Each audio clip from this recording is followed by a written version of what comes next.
to share a few different poems today. This poem I'm going to share is one of my healing poems. And just a precursor, I like to think of growth. Usually for me, I have to go into some of the dark stuff first. But for me, that's part of expansion, and expansion has a radius. It's not linear. So I go both ways. And that's what this poem is about. It's called Perspective. I was born into night, mistaking darkness for blindness. I froze in the center of blackness, and pain became the focal point. Soon, an unfamiliar sun began to rise, an inversion of Pandora's box. The inside opened to hope on the outside.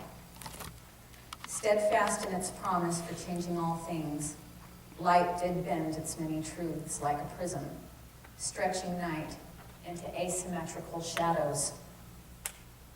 The focal point was cast off like a fishing line, hitting its vanishing point at the landing, sinking its painful hook beneath dark waters.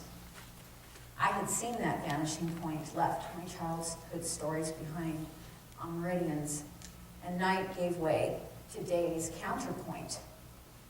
So there, the vanishing point, focal point, counterpoint, all shone like a hologram, and I, loving the world for its shape-shift days, looked forward to my nightly return, breaking bread with the benevolence of light's constant mysteries.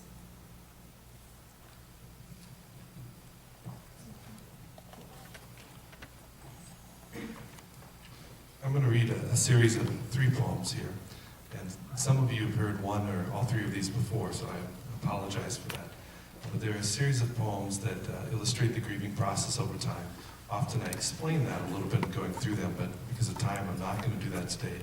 I wanted to mention just a couple of things that are part of this. One was the importance of facing the grieving process directly, which was very important to me. One was into creating some pictures of the life and death that I could hold on to, and one, and I forgot the third one. Maybe it'll come to me here.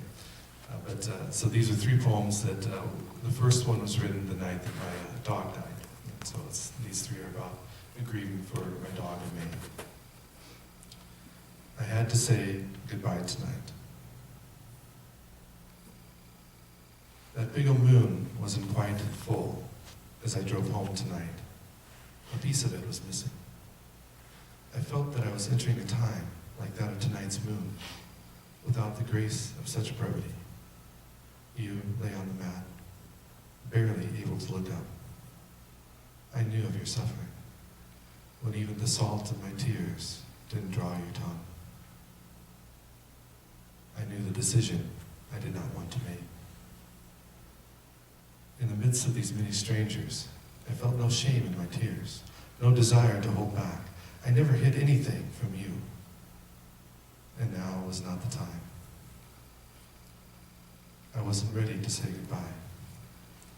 As I held your face cupped in my hands, I stared in those blue eyes the last time. I wouldn't look away. So the face that loved you so deeply may journey with you from that last breath. Then they were your eyes no more. Sitting with you on the floor, at times I thought I saw a breath. I knew. I knew. My walk felt as unsteady as yours a few hours ago, as I walked to my truck in that peaceful night that held no peace for me. Back home, it felt so silent, though the noise was no different than the night before.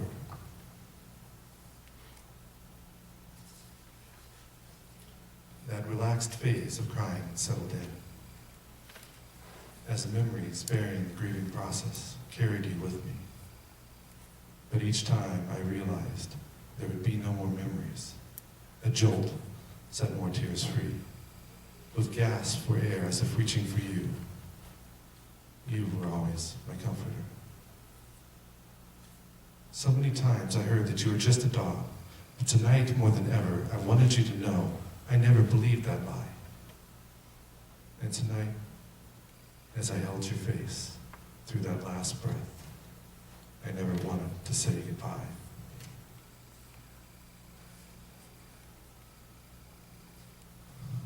This second poem was written about a year later, shortly after the first time that I read this poem as part of a presentation in China.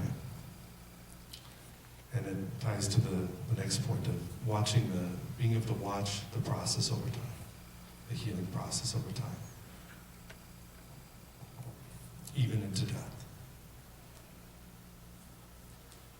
Peacefully we awoke to the day that would be your last. You lay outside, the sun providing you its warmth, the tree its shade. I came outside for our daily ritual. You raised your head to return the greeting, yet your old bones could not sustain as you attempt to answer my call. Fear set in as I helped your old body to its feet. Unsteady, you tried to follow, but could not. I carried you to the truck and carried you to the doctor, then held you as we waited. They took you from me, and they took your blood. Anxiously I paced. The night was so calm, but I would not accept its peace. As the news came, I resisted in every way. I fought through the emotions, and I challenged the choices, as if to keep you from death. Yet, death will have its way, and slowly I conceded. You came to me carried on a mat. White coats gave us our final moments together, then our turn not so innocent. I held your face, and I held your gaze. I remembered my amazement in our years together. You trusted me so completely and did not flinch as my feet danced around you, grazing your hair inches from your face. Neither did you flinch or avert your gaze as I held your face and held your eyes. You trusted me completely, even into death.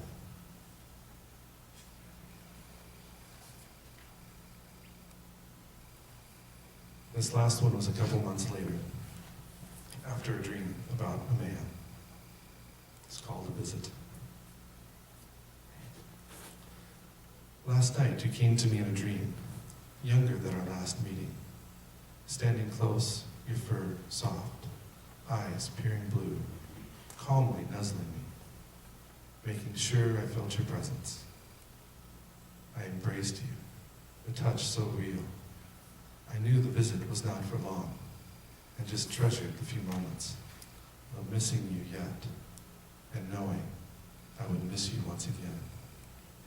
Yet, all I felt was a comfort and gratefulness. You were with me. I knew it. I felt it. Reason tells me it was just my psyche's need or symbolic processing. My heart wants to believe it was really you. I don't know. I can't know. Maybe I shouldn't care. Real or illusion, a dream or a visit. I felt you with me. I felt you. For a moment again, you were not dead. I held you while you comforted me, just like before, whenever I needed you. And I needed you again. Real or illusion, dream or visit, I am thankful.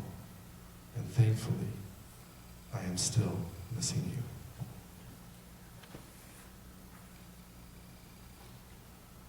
In part, these poems held my deep value that I don't want to ever stop grieving for Maya or any of the big losses.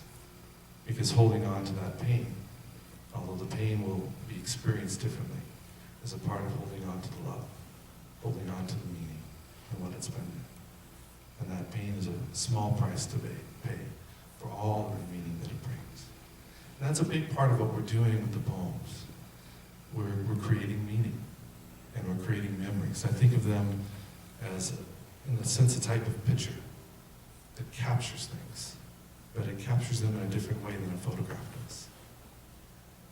But it can bring us back there, and it can change over time. And each time I read these, they feel a little bit different to me. Each time I read them, I emphasize different things. They sound a little bit different, they feel a little bit different. And I think that's some of the beauty of poetry, is that they really are alive in a lot of different ways.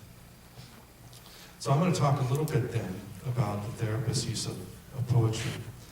And this, we think a lot more of using poetries for the clients with the clients.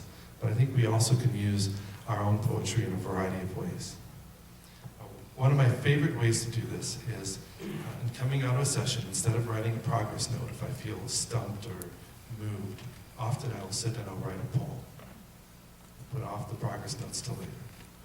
And often then I'll set aside that poem and I'll come back to it later and see what it brings. Sometimes in writing the poem it opens things up, sometimes when I come back and read it later, it opens things up. Sometimes that is about what happened in the session. Sometimes it's about my feelings towards the client, and sometimes it's in the client's voice, which are some of the favorite poems that I've written, are the ones that are in the voice of the other person. So these can be used then to deepen the understanding of what's happening between therapist and client when we come back to them, and deepening our own understanding of the countertransference process or of ourselves, deepening our understanding what may be going on with the client. And it's amazing, particularly when you write a client in the voice of the other person, how that can deepen your understanding of them. And it can deepen the empathy. And in particular, I'd like to emphasize that. It can deepen the empathy of the client. So when we get to the part later where we do a little exercise in here, that's one of the options we'd like you to think about, is picking a client, or if you can't think of a client, picking someone in your life that, particularly maybe someone that you're struggling with, and trying to write a poem in their voice. It shifts things somehow. And writing it in their voice will often, it'll deepen it for your understanding them, but then you can also, at times, share that with the client. I do think it's important to be cautious when you share a poem that you've written with the client. I encourage you, particularly if you've never done it before, consult before you do that with someone that knows you, to think through it. But I'll just share a story quickly about a client who was really struggling with her relationship with her mother, and her mother was getting near the end of her life. And after a session, she was going to be gone for a couple of weeks, wrote a poem in her voice about what she was struggling with. And when she came back, I talked through it with a colleague, and I decided to share the poem with her. And so when she came in, I shared the poem. And watching her afterwards, and her comment to me was something I will never forget. She just looked right at me and said, "You know, I always thought that you understood what was going on. Now I know. Now I know." And the therapy process deepened part of it, because I was able to convey that sense of empathy. I had said things much more directly to let her know that I understood, but it was not able to accomplish it in the same way as when I shifted into this other form, and I made a deep impact on it. So I think there's a wide variety of ways that we can use poetry as therapists, use our own poetry as therapists, really. And poetry is just one way. As we talked about earlier, for you it might be drawing, or it might be writing a letter, or writing a story, or music. And I don't think the medium matters as much as the process of how we go about using this. So we're going to read a few